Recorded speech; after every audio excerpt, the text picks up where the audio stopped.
If you're a software developer, or engineer for that matter, chances are you've been working remotely for a while now.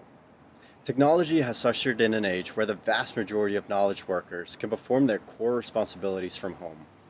It's great to be able to set your own hours and avoid the dreaded rush hour traffic, but remote work has downsides that go beyond domestic distractions and blurred boundaries. I remember having to work on site for NASDAQ in 2019 and feeling utterly trapped. I would walk to a nearby park or the gym during my lunch breaks just to get outside. Once I switched to a smaller company with a remote work culture, my well being skyrocketed. My CEO gifted me the book Rework, which changed how I look at company culture at a fundamental level. But I've also experienced the downsides of remote work, particularly during the COVID pandemic when no one felt safe interacting. Working from home affects you and your colleagues. With a proper awareness, this can be a good thing. However, the reality is that there's less spontaneous social contact between workers, something we are very much accustomed to by nature. Research has found that digital channels such as Zoom don't trigger the entire range of physiological responses required for building trust and genuine connection. Only in person interactions can do so, much like only nutrient dense meals can nurture your body. Digital connections lacking depth can result in fixed and siloed social networks. You may experience a reduced sense of belonging and increased social isolation. In studies conducted almost 2 decades ago, long before COVID 19, researchers found that working from home increased loneliness over office work by a staggering 67%. Since the first quarter of 2020, remote work trends and expectations have drastically changed. Employers all around the world are embracing flexible schedules. According to an Owl Lab study, 16% of US based companies are now fully remote. The same survey found that 6 out of 10 workers aged 22 to 65 work remotely at least occasionally. A separate study found that working from home is a relatively new experience for those with jobs that can be done remotely. Almost 6 out of 10 people say they rarely or never worked from home prior to the pandemic. While remote technologies are becoming increasingly effective at allowing you to perform your responsibilities at home, they are inadequate to meet our innate human need for genuine interactions. In the first study to examine the effects of Zoom since the pandemic's onset, psychologists at the University of California and Cambridge surveyed over 100 young adults on their mental health and found that, quote, there was no association between the frequency of virtual social interactions and well being, end quote. If the problem with working from home is a lack of genuine connection, then the obvious answer is ensuring you have enough social contact outside of work. However, that is easier said than done. Wanting to make friends doesn't magically create them. It all starts with being intentional. Different personalities can have different, unique struggles too. Extroverts struggle to make close friends because, despite appearing talkative, they might not go deep. Introverts struggle because their energy comes from being alone. Those with social anxiety struggle because they are in their heads and can second guess themselves. Below, I will share some tips and strategies on how I manage to overcome my struggles. Adjacent friends are the people you see all the time but rarely talk to. They're at the same parties and have the same friends, but you've never had a one-on-one conversation for some reason. Maybe you're too shy or maybe they just don't seem that interesting. But friends of friends can be a great way to expand your social circle. You already have something in common with them, so it's easier to start a conversation. And because you see them all the time, you can get to know them gradually without feeling like you're putting yourself out there too much. Next time you see an adjacent friend at a party, why not initiate a conversation? You might be surprised at how much you have in common. Once you have a baseline established, ask them to meet up, but give them a way out so when you do that so that they don't feel pressured.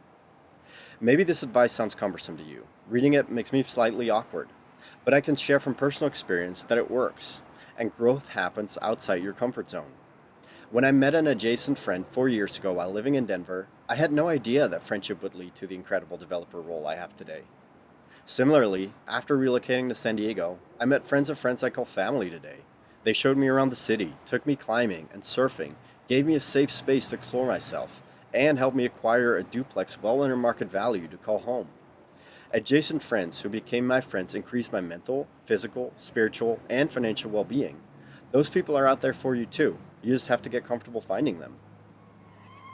In today's fast paced world, we're always rushing from one place to the next.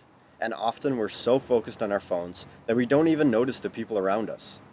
You may not realize that by doing this, you're missing out on a lot of opportunities for connection. You may see the same people every day, such as the barista at the coffee shop. And if you say hello or have a small conversation, that's a hotbed for a relationship. A few years ago, I lived in a beach town. I could go right out the back gate into the ocean carrying a surfboard. One night I walked down to catch the sunset and struck up a conversation with a stranger. To our amazement, we discovered we had both been born and raised in the Netherlands. We never became super close, as he was recalled by his Dutch employer shortly after, but we did surf together a few times and were able to speak in our native language. This was very comforting during the pandemic, and I deeply value those moments in hindsight. Starting a conversation with strangers may not be for everyone. You can also try joining a meetup group for a hobby or skill you're interested in. It's a great way to meet like-minded people while doing something you enjoy. Try going at least 2 to 3 times to get a decent feeling for the dynamic of the group. Studies have shown that to build a relationship, you have to see people regularly. Weekly tends to work best. Focus on the people there that make you feel most at ease and find out how you can help them. Doing small favors for others or just showing up for them will build trust, and trust leads to friendships. Here are some suggestions I have tried or heard good things about. Class ideas: archery, bartending, cooking, dance classes, flying school, improv, paint and sip, shooting range, survival school, yoga, and then the meetups, board game clubs, book clubs, data science clubs, diving, gaming, hiking, JavaScript, music, Python, React. Going to the React Denver group in 2018 taught me a great deal about the ecosystem and got me noticed by those looking to hire. The process of networking, interviewing, and mostly getting rejected laid a solid foundation for continuous learning. Those experiences enabled me to build the career capital and freedom that I have today. Now let's do some do's and don'ts for starting friendships. Don't change who you are to appease others. If you do, you may grow a wider social network, but it will exhaust much quicker because it is shallow. Don't be overly aggressive and don't expect immediate results. Coming on too strong will turn others away, and research has shown it may take 10 to 15 conversations before you feel like you're friends with someone. Don't brag or show off. Many of us are lucky to live in a time where our skills are valued and appropriately compensated. Showing off isn't going to make you happy. It's not going to make you feel better in the long run. Invest in your health, mind, and relationships, or you will attract the wrong people. Do say yes. When you're invited to an event, accept the invitation. Return the favor by inviting others to gatherings they might enjoy. Do take the initiative. Everyone enjoys being invited, and if they aren't free, just try again later. Do start the conversation and show genuine interest in someone. Ask open-ended questions. Make them feel heard. Everybody likes talking about themselves, so it's an easy icebreaker. Do be kind and positive. Everybody enjoys having good energy around them. Smile, make eye contact, and share personal things without going overboard. Do a small favor and keep the momentum going. Acts of kindness lead to connection, trust, and familiarity. Little gestures make people feel valued and important. Are you ready to get out of your comfort zone? If you feel like you need some support, send me a message and keep me up to date on your journey. I would love to stay in touch with you.